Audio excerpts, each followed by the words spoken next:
Carla,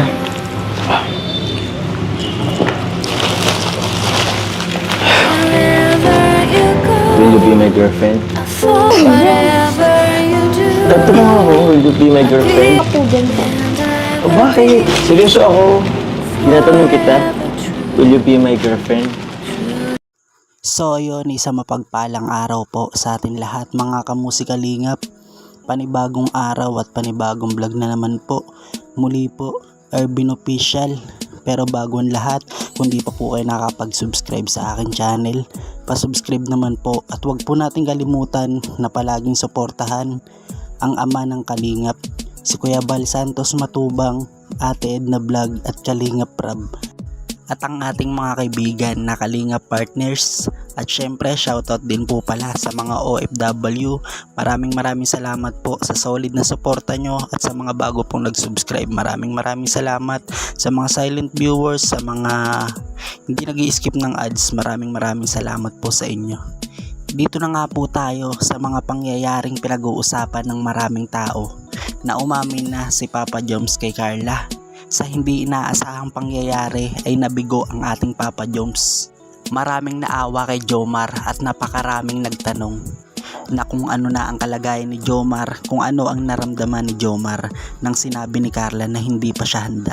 Huwag po tayo mag-alala, may tamang panahon at may mga pangarap pa po sila na dapat muna nilang abutin. Pero kahit na ganun, hindi pinanghinaan ng loob si Jomar, bagkus mas lalo niya pa pong tinatagan at lalo niya pang tsatsagaan hanggang sa makamit niya ang matamis na oo ni Carla. Pero bago ang lahat, meron po tayong mixing video at sabay-sabay po nating panoorin ang mga naganap. Ang ano po niya kasi yung iniisip niya daw yung mga sasabihin sa kanya ng sponsor kaya hindi po siya makapagsabi-sabi kasi palagi niya iniisip na mababas na naman daw siya, madami na naman daw siyang iisipin. May pagdating po na sa sponsor kasi tawag niyan, huwag niya po masyadong isipin. Opo, alam ko po na pressure siguro siya kasi yung expectations sa kanya ng mga sponsor is ganun po, siguro mataas. Pero sino po bang mag-aaral? Si Carla naman po, Nay. Sino po magtatrabaho in the future? Si Carla din po, Nay. Ako po, kung ako po mag-ano po, Nay, kung ano po yung nasa puso niya, yun po ang ano niya. Yun po yung sabi ko sa kanya, kung anong gusto mo, ang sundin mo kasi ikaw naman nahihirap. Opo. Kung saan po siya masaya, sundin po yung puso niya. Siyempre po, sabay-sabay baga ngayon ang nagdating na ano po sa amin, pagsubok. Namamatay pa lang si lolo niya. Ano po, madami siyang iniisip. Kaya talaga pressure yung pag-aaral sa kanya. Di daw siya masyadong nakakatutok sa pag-eskwela ngayon. Sa tingin ko po, Nay, ano rin po nabigla rin yun po. Ang dami po kasing changes po Bigla po siyang nag-college, bigla po siyang nahiwalay po sa inyo. Siguro po, siguro. So, iba po talaga yung college na ano. So, alam ko po, nahihirapan po yan. Pero lahat naman po nahihirapan. Wala naman pong magaan lang pagdating po sa kolehiyo. Masasanay rin po yan if ever po. Pero kayo po, mas maganda rin po na makausap rin po kayo. Kasi for sure po, mas lalakas po yung loob niya po.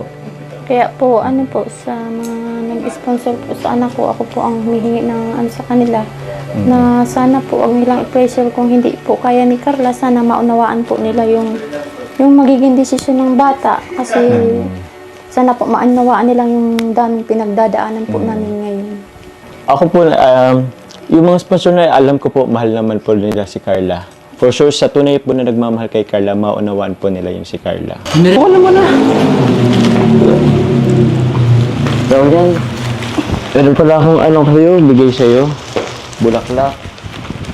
Ito, surprise ko sa'yo. Tapos, yung isa. Kumusta ka? Okay lang po. Okay ka lang. Hindi kasi kita makontak kanina. Hindi ka man nagre-reply sa akin. Okay ka lang ba? Talaga? Pasensya na po, madami po kasi akong ginagawa ngayon. Siya. Kasi Carla, galing kami kanina sa inyo, kila mama mo. At may nabanggit kasi sa akin na medyo na-stress ka daw. Okay ka lang ba? Opo. Uwe, di nga. Parang mayroon kang hindi sinasabi sa amin, Kung may problema ka, pwede mo naman isabi sa akin. May problema ka ba? Wala po. Hindi yan yung nabalitaan ko eh. Kumusta yung pag-aral? Okay lang po. Eh, hindi rin yan yung nabalitaan ko eh. Pwede mo sabihin sa akin, huwag kang matakot, huwag kang mahiya. Yan. Yung nakaraan, hindi ka nare-reply sa akin. Ilang beses rin ako nag-chat. Feeling ko nga, nagbago ka na eh. Parang, hindi mo na ako naalala. Busy lang po sa school. Busy na sa school. Eh, grabe naman kung kahit ilang minuto lang, reply ka sa akin. Hindi po kasi alam yung pinagdadaanan namin. Nagdadaanan. Oo, kaya nga andito ako eh.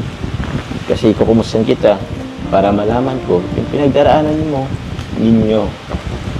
Ayos ka na ba?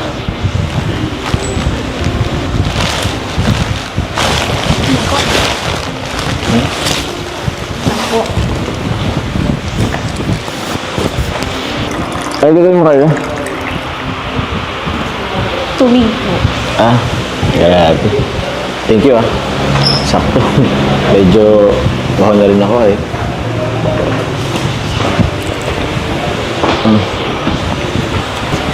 Thank you po palagi sa flowers po. Welcome. Masaya ka ba? Parang hindi ka naman masyadong binigay ko ng flowers. Ano po pala yung sinabi ni Mama? Ano, nagpinto siya kanina.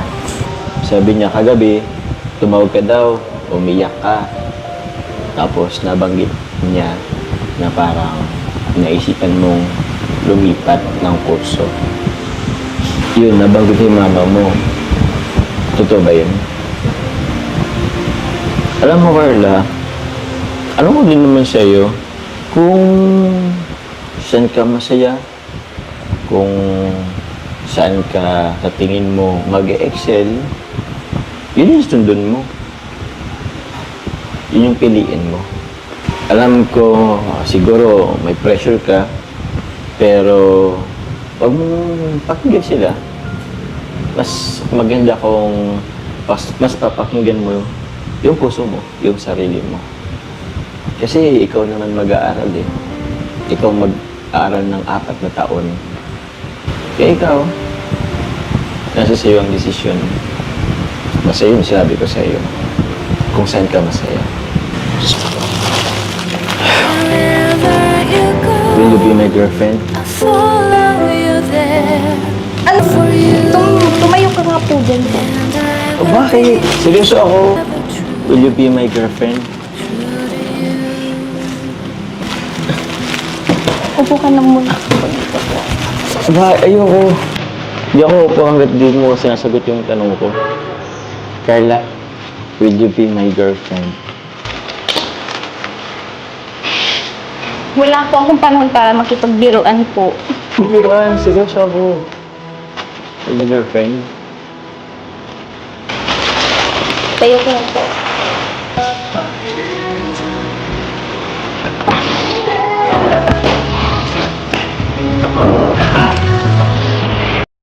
So ayun po mga kamusikalingap, napanood po natin ang video at sana po naunawaan na po natin si Carla dahil marami po siyang problema na pasan-pasan ngayon. Kaya po sana maunawaan na po natin siya. At yung maging sila naman po ni Jomar, may tamang panahon naman po dyan. At alata naman po sa kanilang dalawa na nagmamahalan po sila. At bandang dulo ay magiging sila din. Malapit na po yan mga kamusikalingap. At halata naman po kay Carla na nahuhulog na po talaga ang loob niya kay Jomar dahil sa kabaitan ni Jomar. At pag may problema si Carla, lagi nandyan siya, karamay, kwentuhan at palagi nagpapalakas ng loob niya. Kaya sa tamang panahon po mga kamusikalingap, sure po tayo dyan na magiging sila rin po mga kamusikalingap. Yan. Sana po nagustuhan nyo po ang ating video. Yan. Kung di pa po kayo nakakapag-subscribe sa akin channel, pa-subscribe naman po. At pa-click na rin po ng notification bell at all para updated po kayo sa lahat ng kanta o video na nilalabas ko. Maraming salamat po sa mga OFW, sa mga silent viewers, sa mga hindi nag-i-skip ng ads. Malaking tulong po yan para sa aming mga small YouTuber. Hanggang dito na lang po tayo mga kamusikalingap. Muli po, Ervin Official. Hanggang dito na lang po. Paalam. Maraming salamat po.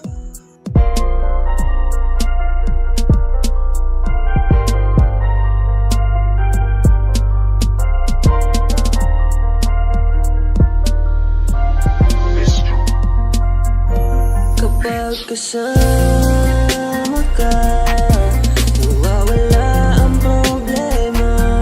Nararamdaman ang puso ko, hindi ko kayang iwanan mo.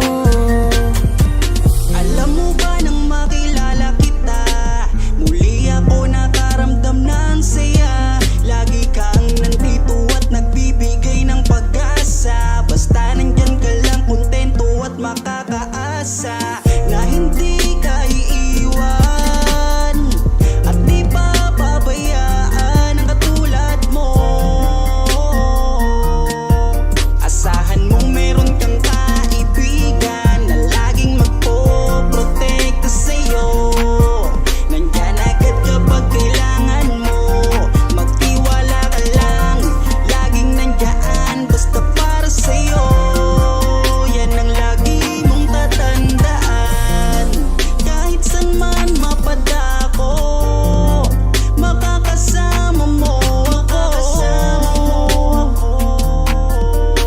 Ika'y iingatan ko. Kapag kasama ka, nawawala ang problema. Nararamdaman ang puso ko, hindi ko kayang iwanan mo. Masaya na akong nandito ka, kung alam mo lang kung gaano ka kahalaga. Ikaw ang aking Carla, at ako ang Jomar na magtatanggol sa'yo. Di ko masabi, di ko mawari kung ano ang aking nararamdaman kapag kasama na kita. Ako'y naguguluhan, ako ba'y nahuhulog sa'yo. Dahil sa iyong kabutihan, di ko mapigilan, parang gusto kong aminin sa'yo. Nagdahan akong nahuhulog sa iyo. Takot akong aminin, baka ako'y iwasan mo pag sinabi ko na ang totoo. Na mahal, oh mahal na mahal kita. Takot akong aminin, baka ako'y iwasan mo pag sinabi